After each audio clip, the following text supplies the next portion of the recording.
Sang ibu cukup kaget dengan permintaan dan doa Uwais setelah mendengar apa yang diucapkan Uwais. Ya Allah, ampuni semua dosa ibu, kata Uwais. Terus sang ibu bertanya keheranan, bagaimana dengan dosamu? Uwais menjawab, dengan terampuninya dosa ibu, maka ibu akan masuk surga. Cukuplah ridho dari ibu yang akan membawaku ke surga.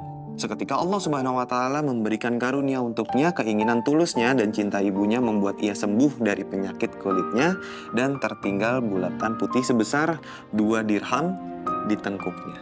Bagus Om Bas. Safa, bagus banget ceritanya ya.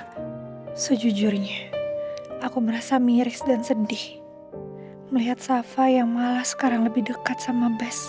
Awalnya, aku juga merasa sedih karena keputusan Mas Gani yang terus meneruskan bisnis haramnya dan membuat aku terpaksa mengambil keputusan ini demi kebaikan hidupku dan juga Safa. Meskipun masih harapkanmu.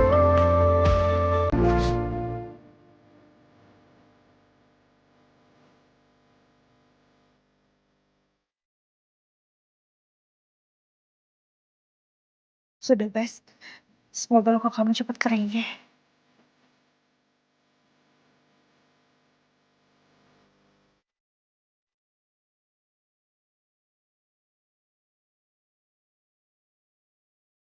Om Bas, cepat sembuh ya. Ini obat dari aku. Jangan bikin aku cemas ya. Safa, terima kasih obatnya. Dah, obat sudah sembuh nih. Kuat lagi.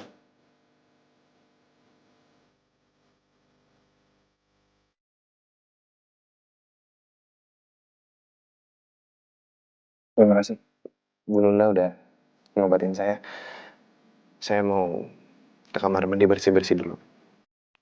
Silakan Bas.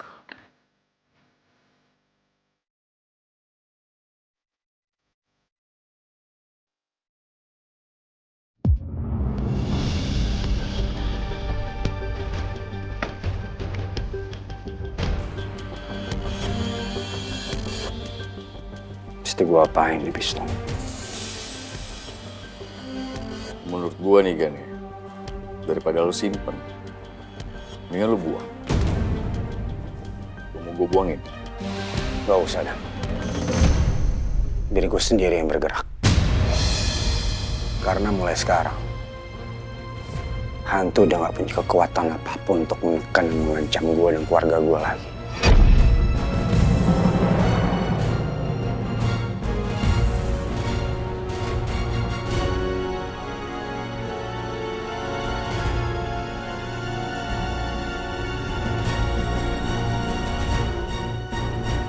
Para anggota sindikat busuk dan pengecut itu tidak mungkin berhasil menyerang markas kita tanpa bantuan orang lain. Benar, Bos. Saya yakin ada tikus busuk pengkhianat itu yang membantu mereka hingga markas besar kita hancur seperti ini. Pengkhianat itu sudah membuat saya rugi besar. Sekarang bukti yang paling penting, pistol Gani hilang di ruangan rahasia saya. Sekian banyaknya senjata dan harta, hanya itu saja yang hilang. Ini aneh. Kira-kira siapa yang diuntungkan dengan kejadian itu? Gani, Bos. Benar. Hanya Ganila yang diuntungkan dalam situasi ini. Jadi sekarang saya yakin si pengkhianat ini bekerja untuk Gani dan membocorkan informasi penting di markas besar kita dan membantu pengecut itu menyerang markas kita. Cuma itu alasan yang masuk akal tentang semua kejadian yang menimpa kita. Pengkhianat itu pasti tidak ada di ruangan ini. Sama sekali tidak terlihat bersama kita dari awal diserang sampai saat ini. Apa yang Bos maksud, Anton? Soalnya dia dari tadi nggak kelihatan. Bahkan ketika markas kita diserang, dia pun nggak ada. Tepat sekali. Saya minta kalian cari si Anton sampai ketemu. Seret dia hidup-hidup ke hadapan saya secepatnya. Siap, Bos.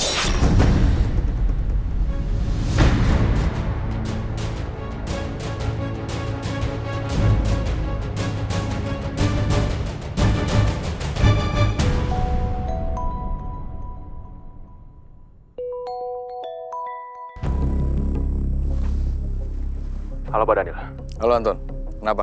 sisa uang pembelian saya gimana Pak?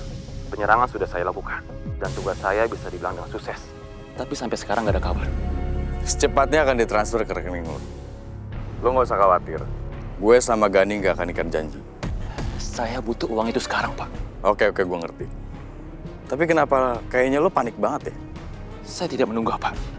Kalau si hantu lolos dari insiden ini. Dan malah sekarang nyawa saya yang terancam, Pak. Saya takut kalau si hantu mencurigai saya. Dan sebelum itu terjadi, saya pergi sejauh mungkin. Lo tahu gedung tua di belakang Taman Anyelir? Saya tahu, Pak. Oke, kita ketemu di sana dalam waktu 30 menit. Tapi saya harap Pak Daniel bawa uang saya. Pasti.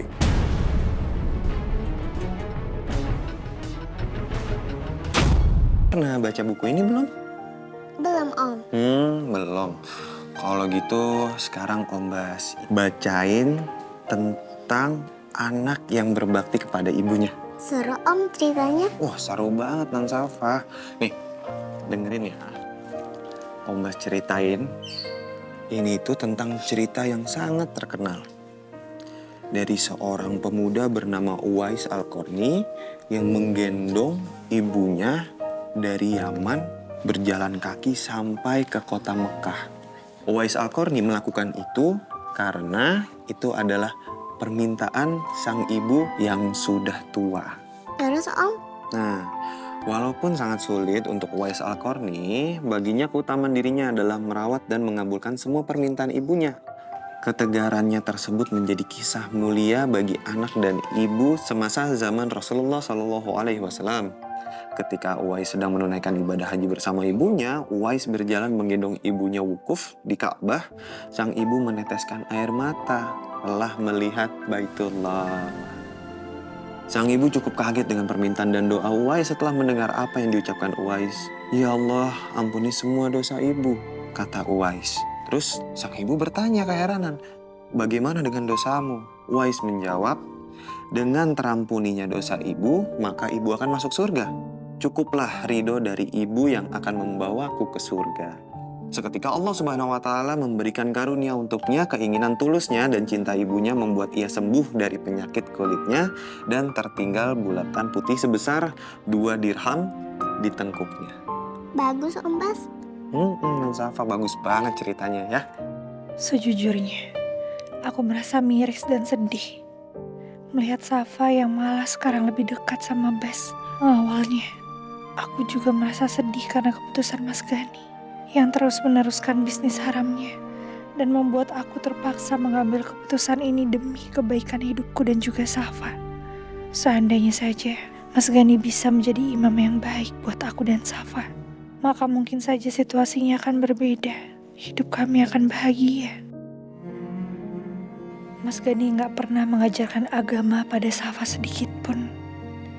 Dia gak pernah jadi imam sholat.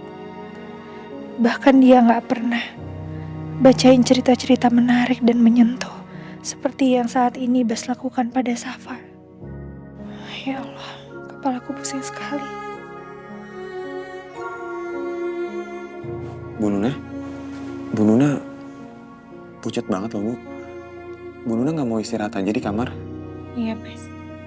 Safa bobo sama mama yuk. Safa belum ngantuk, Mah. Safa pengen baca buku sama Om Bas. Ya udah ya sayang.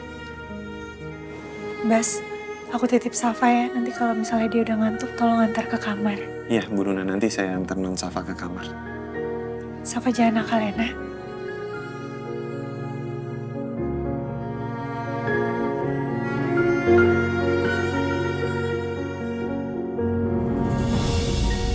Om Bas bacain cerita apa lagi?